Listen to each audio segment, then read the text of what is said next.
தேசிய முற்போக்கு திராவிட கழகம் கோவை மாநகர் மாவட்டம் பீலமேடு பகுதி கழக அலுவலகம் திறப்பு விழா பீலமேடு பகுதி கழக செயலாளர் வி பன்னீர்செல்வம் அவர்கள் முன்னிலையிலும் பகுதி அவைத்தலைவர் ஜி சக்திவேல் பகுதி கழக பொருளாளர் டி கே ராமச்சந்திரன் மற்றும் பகுதி கழக நிர்வாகிகள் ஏற்பாட்டிலும் கோவை மாநகர் மாவட்ட கழக செயலாளர் சிங்கை கே சந்திர அவர்கள் தலைமையில் பீலமேடு பகுதி கழக செயலாளர் மற்றும் நிர்வாகிகள் முன்னிலையில் தேமுதிக கழக பொதுச் செயலாளர் திருமதி பிரேமலதா விஜயகாந்த் அவர்கள் பீலமேடு பகுதி கழக அலுவலகத்தை ரிப்பன் வெட்டி அவரது திருக்கரங்களால் திறந்து வைத்தார்கள்.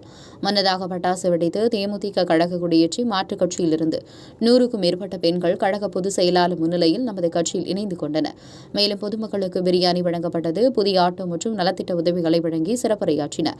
நிகழ்ச்சியில் மாநில நிர்வாகிகள், மாவட்ட கழக நிர்வாகிகள், பீலமேடு பகுதி கழக நிர்வாகிகள் மற்றும் வட்டக்கழக செயலாளர்கள், வட்டக்கழக நிர்வாகிகள், சார்பணி நிர்வாகிகள், மகளிர் அணியினர் மற்றும் ஏராளமான தேமுதிகவினர் கலந்து கொண்டனர். உங்கள் பகுதியில் உடனுக்குடன் முக்கிய செய்திகள் உங்கள் விரல் நுனியில் காண உங்கள் தவசி நியூஸ் 24 சேனலை காண தவறாதீர்கள். உங்கள் கோவை செய்தியாளர் சீனிவாசனுடன் உங்கள் தவசி ரமேஷ்.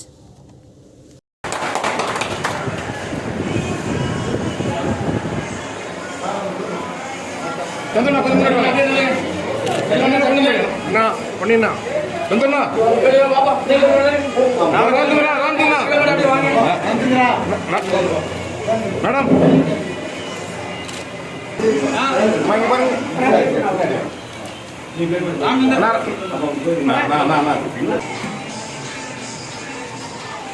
அப்படிங்க இங்க அங்க அப்படிங்க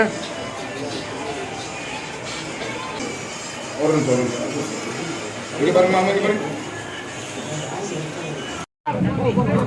நல்லபடியா இருக்கணும். சேஃபா பல ஆட்டோக்கள்ல வாங்கணும். சரியா? வாழ்த்துக்கள். அங்க பாரு, கீழே பாருங்க, அங்க பாரு.